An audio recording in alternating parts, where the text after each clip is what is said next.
Hello everyone, welcome back. We are here at the Pokémon 2020 Malmö Regional Championships. We've made it all the way through the tournament. 8 rounds of Swiss in day one. Our top 8, top 4, and now where we are in the finals, we're going to go straight onto our players and introduce our finalists in this match. Yes.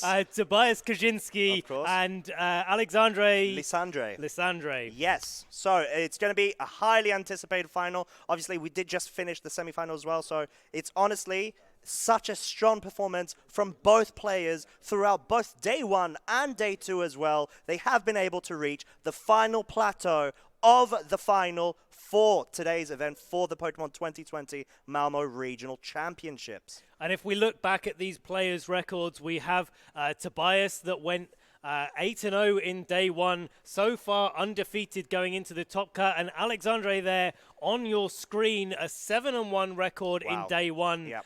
So only one match loss, and now in the finals, duking it out against Tobias for that all-important title of regional champion. Yes, so I mean, we did just see Alexandre on the stream just before as well, so we're just going to run through real quick the team to Togekiss, Arcanine, Tyranitar, Excadrill, Rotom Wash, and Serena, which we did see quite a few of those Pokemon put in strong work. Just among the achievements, of course, we have multiple very recent and very good placings in Lille's special event, second in 2019, Harrogate Regional Championships, second as well in 2019. A bit earlier, we've got top 4 in the Nashville Open of 2018, which did actually, the CP did count and contribute towards the 2019 year as well. And top 32 in the 2018 EUIC, European International Championships. And of course, Tobias as well, who we've seen a couple of times in this tournament, supporting that Butterfree, Indeedee, Hatterene, Dusclops, Torkoal, and Rhyperior. A little bit earlier accomplishments from Tobias. We've got a 2015 season. He was the second place in the German National Championships and 14th in Worlds that year, making it to the top 16. In 2016, he carried that on, making it to the 3rd place of the German National Championships. So a really well-accomplished player here. Oh, definitely. And we are going into team preview now. Game 1, let's get your finals underway. Yes. Finally, we are here for the finals. Excadrill, Togekiss, Tyranitar, Rotom Wash, Arcanine, and Serena coming out from Alexandre's side, whilst on Toby's end, we do have Butterfree, Dusclops, Hatterene, potentially G-Max as well, Rhyperior, Torkoal, and the female Indeedee. Exactly that. So Tobias, sporting that Trick Room core. Yes. He has those 2 setters in Hatterene and Dusclops. He's got 2 redirect options with Butterfree and Indeedee. We've seen both used on stream, so no stranger to being able to mix up the strategy he uses and make sure he's getting into Trick Room. Alexandre, on the other hand, going for a bit of a faster team with that Tyranitar-Excadrill combination that we saw in the last round, of course, as well as a lot of bulky Pokemon just supporting it, making sure that they both last the test of time as well as able to deal out significant damage. And we do see Dusclops and the female Indeedee coming out from Tobias' side. We've got Arcanine and Tyranitar from Alexandre's side as well. Would you say that it is fair to call Toby's team a bit tricky? A little bit tricky indeed in this room. Yeah. We've got the Psychic Surge activating on the Indeedee, and that's going to activate that Psychic Seed that we've seen before. Appeared in all 3 games in his last round in top 4 against Alex Gomez. And the Frisk coming out, Arcanine revealing the Figgy Berry as well as Weakness Policy on the Tyranitar. And if I'm not mistaken, that Indeedee is under threat. Yes, that Indeedee is really very much under threat. Obviously, it is so far seeming to have one job that Tobias does want it to do, and that is redirect, so the Dusclops can get its Trick Room up. We do see a Arcanine, though, switching out for a Togekiss from Alexandre's side. Yeah, so this Togekiss coming in, not wanting the Arcanine to take any damage, maybe wanting to reset that Intimidate pressure for later in the game. Rhyperia, not something that you want to have unintimidated. But we do see the Tyranitar going for its Dynamax, not wasting any time here, doubling its HP, and maybe seeing some big Max Darknesses coming out from that Pokemon. Yeah, so, we actually see a Max Knuckle coming out from the Tyranitar into the Indeedee, being able to chip away a bit at the damage, but more importantly, increase its attack, potentially to start trying to set up, because maybe Alexandre is going with the thought of, okay, I want to try to set up, because I know Trick Room is definitely going to go up. We do see Indeedee go and chip away a bit at Togekiss' HP. Togekiss obviously being very bulky, being able to handle it well inside terrain, and we see the Dusclops finally being able to get a Trick Room off for Tobias. This is exactly the same strategy that Tobias has used in previous rounds, deciding that the Follow Me wasn't even necessary, just going for the Psychic, getting some damage off onto that Togekiss, going to be crucial going off into the later turns.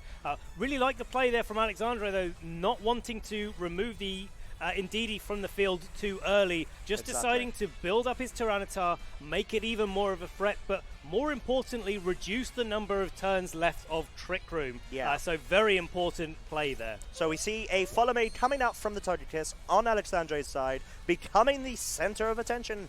And Will-O-Wisp is actually coming out from Dusclops on Tobias' side, being able to burn that Togekiss. And obviously it won't affect any attack stat on its end, but we do see a Psychic coming out from Indeedee, hoping to try to chip away a bit more at the Togekiss, failing to pick up the KO. And we see a Max Darkness coming out from Tyranitar too, being able to finally pick off that Indeedee from Tobias' end.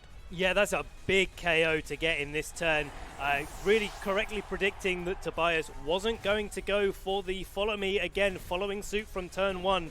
And you know, that Dusclops is such a difficult Pokemon to remove from the field. The problem that Alexandre is going to have now is that Tobias has a free switch in to whatever attacker that he wants. It could be that Hatterene that we've seen go for G-Max before. It could be that Rhyperia. But either way, you know, Tyranitar is going to be under some threat. And so one of the things that Tobias is going to have to do is just make sure he gets all of those big attacks off through the Follow Me coming out from the Togekiss. Yes, exactly. And just like you mentioned, we do actually see the Hatterene come in for the fainted Dusclops now that we did see go out from the previous turn. And Togekiss right now in a position where does it want to try to redirect? Of course it wants to try to redirect. So at least the Hatterene won't be able to get any strong damage out onto the Tyranitar. But will we see maybe what will Indeedee do in this case? Can it do much? Well, it can just serve for a Follow Me. Could have gone for a Psychic there, but Tobias deciding to mix things up a little bit and make sure he's protecting that Hatterene. Togekiss doing exactly the same in this turn, making sure that Tyranitar's not going to be taking a G-Max attack, but instead Tobias goes for that Dazzling Gleam, avoids the Follow Me because you can't redirect spread damage. Yes. Unfortunately for Tobias, that weakness policy is activated on Alexandre's side of the field, and a big Max Darkness is coming out. Definitely going to be able to pick up the KO on that Indeedee, and dropping the special defense of Hatterene on Tobias' side of the field. Yes, 100%. And right now, I think that Tobias was kind of hoping for this outcome because he is in a position where he hasn't actually used any Dynamax or Gigantamax from his end. So being able to bring in a sweeper right now, just like the Rhyperia we do see on our screens, is actually really good because Tobias is in the position right now where he can choose what he wants to Dynamax. If he really wants to Dynamax the Hatterene, he can go for it. If he wants to go Rhyperia, he can also go for that. Because we do see Rotom Wash coming out from Alexandre's side. There's so many different things that could go on right now. There is, and Tyranitar going back to its normal form is just as crucial to the outcome of this turn. Hatterene, if it goes for the Gigantamax, or equally the Rhyperia if it goes for the Dynamax, will be able to now pick up the KO on that Tyranitar now that it doesn't have the increase of health that the Dynamax offers it through the last few turns. And so Rotom coming in, though, for Alexandre does leave Tobias with a decision. How do you protect the Rhyperia effectively. Yes. And that's going to be the name of the game here, while also stopping that Tyranitar from attacking at 2+. Yeah, and we do see that there are only 2 turns of Trick Room actually remaining as well. So a lot of thought has to be put into this turn. And we do see a Dynamax or Gigantamax. Which one? We see the Gigantamax coming out from the Hatterene on Tobias's end, threatening highly, both from huge damage output, because I do believe it's boosted by a Life Orb, but also because of a G-Max Spite. But we don't actually see that. We see the Max Mindstorm coming out, actually being able to pick up the KO, one-hit KO onto the Rotom Wash through a critical hit, which actually it could matter. I'm not 100% sure if it did matter. We see a Hammer Arm coming out from the right here, being able to pick up the KO onto the Tyranitar, only unfortunately leaving the Arcanine left on Alexandre's side of the field. Indeed, and that was a really strong play there from Tobias, choosing the Max Mindstorm, which equally was able to dispatch the Rotom. I'm not sure that crit mattered. Yeah. Having looked at the HP numbers, it wasn't too trained in health. Yes. So probably a faster, more offensively trained version. Yeah.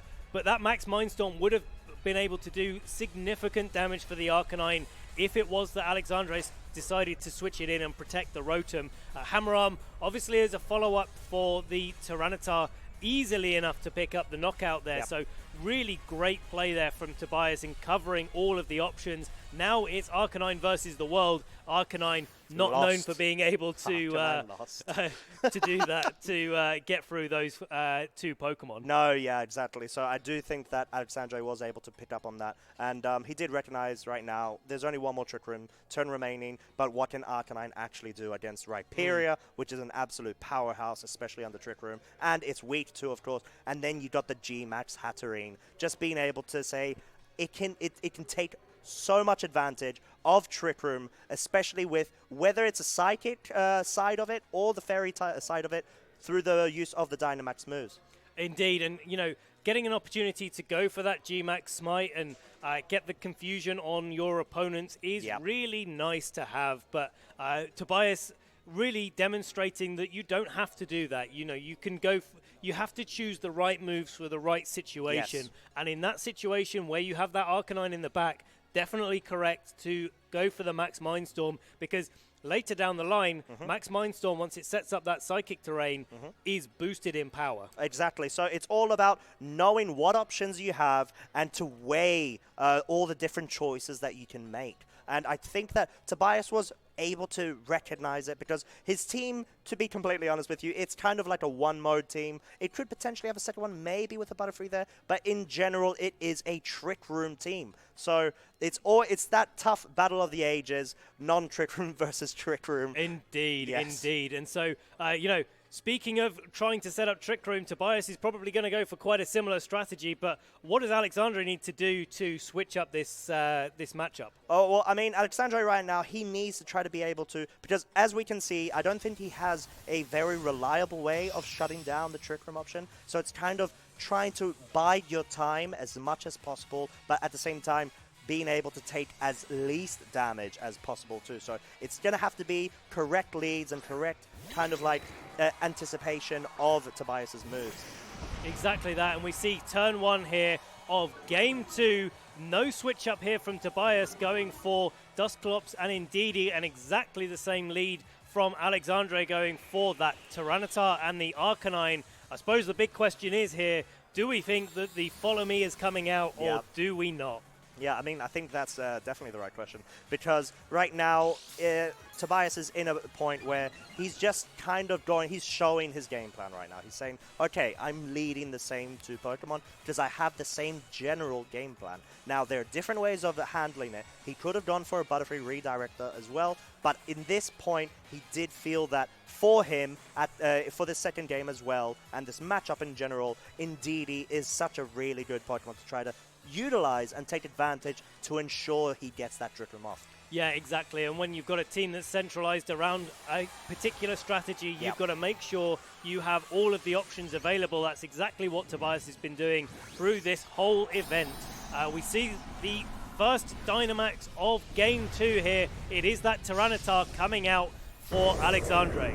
Yep, so Tyranitar Dynamaxing once again, as we did see in game 1. Is it going to go for a Max Knuckle? Oh, wow, we see a Safeguard coming out from the Arcanine in anticipation of any status-type moves coming out from Tobias's end. And we see a Max Knuckle once again coming out from Tyranitar onto the Indeedee slot. Yeah, exactly. Raising the attack of both Arcanine and the Tyranitar on Alexandre's side of the field, and follow up with a Psychic on that Arcanine. Going to take a little bit of damage, bring it down to just above half HP, and the Trick Room goes up there from Dusclops. It's Trick Room time. So, I mean, Tobias has got what he wanted. Now it's about trying to position his Trick Room sweepers in, and without actually receiving any damage as well. So we've got Tyranitar now. It's got a +1 attack, but also the Arcanine does too, if it is more physically orientated. It is, and this is going to be the question. I think the big problem that Alexandre has is every time he takes a knockout, something dangerous from Tobias comes onto the field, and so, you know, you can keep max knuckling as much as you like, but eventually, you know, something's going to happen where exactly what we're seeing now, the Rhyperior comes into play, and it's going to be something that Alexandre needs to be able to deal with. Yeah, I think that Tobias is going for a really solid move here. He's expecting the double into the Indeedee, and that is why he's actually gone ahead. He's used Follow Me because he is wanting the Indeedee to actually go down this turn, which unfortunately it actually does not, which might actually be more of a disadvantage for Tobias because there are more Trick Room turns actually being used up. Because now, I think his general plan there was to try to let Indeedee go down, bring Dusclops in. If he does have some sort of self-proccing weakness policy strategy going on the Dusclops, maybe either having Brick Break or something like that, then he'd be able to do it. Yeah, we have seen the Brick Break activate the weakness policy on the Rhyperior before. This time, Togekiss coming out for the Excadrill, so a completely different strategy coming out here from Alexandre, showing his last Pokemon. But we are going to see the Dynamax finally coming out from Tobias' side of the field, likely to be that Rhyperior coming out, and that's exactly what we see. Indeedee potentially going for a Follow Me just to protect it, but could be a big Max Rockfall coming into the direction of the Excadrill. Oh, definitely. And I mean, even if it does resist, Excadrill isn't really known to have the best of defenses and as Bolt, so it still will actually take a strong hit, even if the weakness policy hasn't been procced. And we do actually see a Max Rockfall coming out from the Rhyperior, dealing decent damage. If the Excadrill does have Focus Sash, it has now been broken. And we do see a Max Knuckle being able to finish off the Indeedee on Tobias's end whilst boosting both its own attack stat by 1 and also the Excadrill. Yeah, and this is a great play here by Alexandre. He's removed the Follow Me threat. That's been something that's been challenging him through the entire game, and certainly something that Tobias has been using to great effect throughout the whole tournament. And of course, now Alexandre has made a big threat. He's raised the attack of his Tyranitar, he's raised the attack of his Excadrill. Both of those Pokemon have super effective moves to target down that Dynamax Rhyperior, and something that is going to be really threatening to Tobias, where Tobias, now that he's in its Rhyperior is in its Dynamax form, is going to only be able to target one Pokemon at a time. Exactly. Earlier in the game, we had Safeguard put into play by Arcanine, so no option for Tobias to go for something like a Will-O-Wisp to stop either the Tyranitar or the Excadrill doing more damage than he would probably like. And so you've got a real mismatch of different things going on here, all culminating to one position that we have here. I think this is going to be pretty critical to how this game finishes off. I really think so. And we do actually see the Brick Break coming out from the Dusclops onto its own Rhyperior partner, being able to proc the weakness policy found on that Rhyperior too, giving it immense damage output. And Max Knuckle coming out from that Rhyperior isn't able to take it out. It's able to pick off the KO straight up onto that Tyranitar whilst boosting its attack by a further 1 stage. So now it's at +3 attack. +3 attack as Tyranitar goes back to its trainer, and Excadrill follows up with a giant Earthquake, but unfortunately Rhyperior in its Dynamax form doesn't take too much damage, neither does Dusclops, known for its defenses. Exactly. So Togekiss coming back in for Alexandre, probably quite something that the Excadrill is really happy about in this turn, because, you know, he's not going to be able to maybe take so much damage in this turn from the Rhyperior on Tobias's side of the field. But, you know, even though there's only one turn of Trick Room left to go, there's not a lot of resources left on Alexandre's side of the field. So whether or not he's able to, Alexandre is going to be able to put himself in a position where he's able to stop another Trick Room going off, remove that Rhyperior from the field, and we still haven't seen the last Pokemon for Tobias. If it is that Hatterene, it could be very difficult for Alexandre to come back here. Oh, definitely. I mean, actually, we do see the Follow Me coming up from the Togekiss right now, trying to redirect. Are we going to actually see a KO from the Rhyperior? We see a Pain Split coming out and being able to be redirected due to that Follow Me and a Max Rockfall. This most probably, let's be honest, will take it out. It's at +3, it's at, and it's Dynamax, and it does. So really, really important KO coming out from Tobias' side. What are we going to see the Excadrill do? It just goes ahead and Earthquakes. Does add a further HP deficit on both of Tobias' Pokemon on his side of the field. And there's no longer Safeguard, there's no longer Sand, there's no longer Psychic Terrain or Trick Room. Yeah, lots of effects leaving the field this turn. Arcanine's going to be coming in for Alexandre. He's going to have to decide on how he acts for the rest of the game. Unfortunately for Alexandre, Arcanine is weak to Earthquake. Yes. And so that's going to be quite difficult for Alexandre to be able to pick up the knockout onto Rhyperior, even though it's going back into its normal form, while being able to put enough pressure on the Dusclops to maybe pick up a knockout there. So, you know, depends on what this Excadrill has access to. If it has access to maybe Rock Slide or Iron Head, we could be seeing Alexandre is just trying to go for those secondary effects, play to his outs and try to stop the Trick Room that way. Rhyperior is potentially going to want to protect itself while Dusclops sets that Trick Room up again before deciding, you know, to launch those big attacks back into his opponent. But we don't actually see the Protect coming out from the Rhyperior. We do see the Snarl coming out from the Arcanine, being able to reduce special attack by 2, but more crucially, reduce HP on both Pokemon. Iron Head coming out from the Excadrill. Is it enough? It's not enough. And high horsepower, being able to finish off the Excadrill coming out from Rhyperior. Is that game? Potentially, actually could be game. Trick Room does come off. This is looking straight like Tobias's event. Yeah, and you, I don't know if anyone noticed there, you saw the handshake coming out from Alexandre, so looks like it will be the game there. Not really likely that Arcanine has a way to come back from this position, unfortunately. There you have it. Tobias Koschitzki is your Pokemon 2020 Malmö Regional Championship. What a game, what a competitor, what a run through the tournament. What a run, undefeated throughout the whole tournament. Obviously, that is in set games. He did have a resounding 8-0 Swiss record coming out from yesterday, and he was able to pull through straight through day 2, from top 8 to top 4 to the final to the title. Yeah, and this we were talking to Tobias just before we got into the match, and he was saying how he was, you know, a little bit nervous about this, but this is his first regional championship win. He has second places before, and some other results coming out.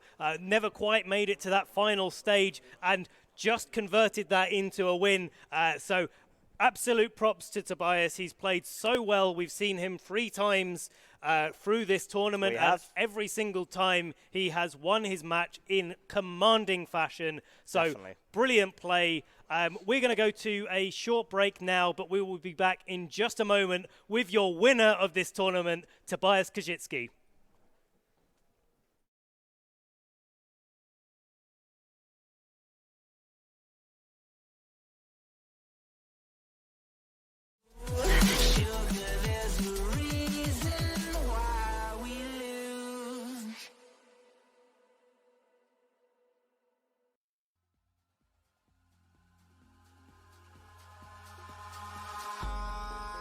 In the sky, gazing far into the night, I raise my hand to the fire, but it's no use, 'cause you can't stop it from shining through. It's true, baby, let the light shine through. If you believe it's true, baby, won't you let the light through for you.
In the sky, gazing far into the night, I raise my hand to the fire, but it's no use, 'cause you can't stop it from shining through. It's true, baby, let the light shine through. If you believe it's true, baby, won't you let the light shine through for you.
Hello everyone, welcome back. We are here at the end of the Pokémon 2020 Malmö Regional Championships. We are here with your undefeated winner of the whole event, Tobias Koschitzki. Congratulations, what an amazing tournament for you. And really, we were talking before the match about, being able to get to the high level of competition before, but I think you mentioned that this is the first time you've managed to clinch the win in an event. So tell us what that means to you. Yeah, thanks so much. It means the world for me right now. Like, I got so many second places or semi-final finishes even. Yeah, in 2015 I did really great at Worlds, 14th place at my first Worlds. But I didn't manage to win like any big tournament. Like, I win mid-season showdowns, premier challenges, but I didn't manage to get that regional win. I was like, that was my second regional finals, or my second regional finals. I lost against against Boyd in Liverpool, so I got also my revenge today. In your top 8 match. Yeah, it means so much. Like, running through the tournament undefeated, playing so many well-known players. Like, before top cutting, I have posted like 3 of my opponents went 7-1. I played against half of the top cut before top cut even started, so the only losses were against me. So I kind of felt confident also with my team choice. Yeah, and that's the thing, isn't it? When you play these tournaments, sometimes you have a good run where maybe you avoid the best players in the tournament, and sometimes you just have to go up against all of them, and it's even more impressive that you've managed to make it all the way against such strong opposition. So absolutely fantastic. Just want to touch on the team choice that you made. We didn't see too many teams throughout the stream that were dedicated to a single strategy, and yours definitely was. So what made you decide to run with that coming into the event? Okay, yeah, first of all, like I said yesterday, I didn't felt too well with that meta, and because it's so offensive, and Trick Room mons kinda allows you to run a lot of bulk on all your mons, and it's also like, if you run hard tier, the opponent has to play your game. Because the opponents need to adapt. If he doesn't, he gets just demoted from tier, like with Viperia and Tatooine. And I thought like the focus on before Malmö was a lot on Lapras teams, because every well-known player was testing out Lapras, and I think it's really, really, really strong. And but then I thought like, hard tier wasn't that respected before, and with Gmax Hatterene it got a new tool, and a really, really good tool, because before you couldn't really Dynamax it because you just switched terrains, and you always wanted psychic terrain, but now you have like that fairy move that also can confusion your opponent. That's like so it doesn't remove all the advantages that you set up, and psychic terrain coming out from Indeedee that you used so regularly. And with psychic terrain and confusion, it makes so hard to outstall Trick Room, because the opponent can't just fake out, or even if he it's risky for them to go for protect, because if they don't get it, they maybe just get KO'd. So that's the thing with confusion, isn't it? It even stops players using protect against you, and those trick room turns are really important, aren't they? To make sure you're making the most of them while you're the fastest thing on the field. So moving on from there, I mean, you decided to pick a strategy that makes your opponent have to play your game. Is that some advice that you'd give to maybe newer players starting out in VGC? Yeah, maybe. But most important, I would say, is like just to grab some teams. They are running a lot good teams around, like from top players. Just get a hang of it and try them out before you start making like own decisions. Like I made like, my team looks like pretty vanilla hard tier, and most good players have a plan against it. But I made like some few adjustments, like I run quick break on Dustclops. Pain split was really, really clutch because it allowed me to get up Trick Room multiple times throughout the games.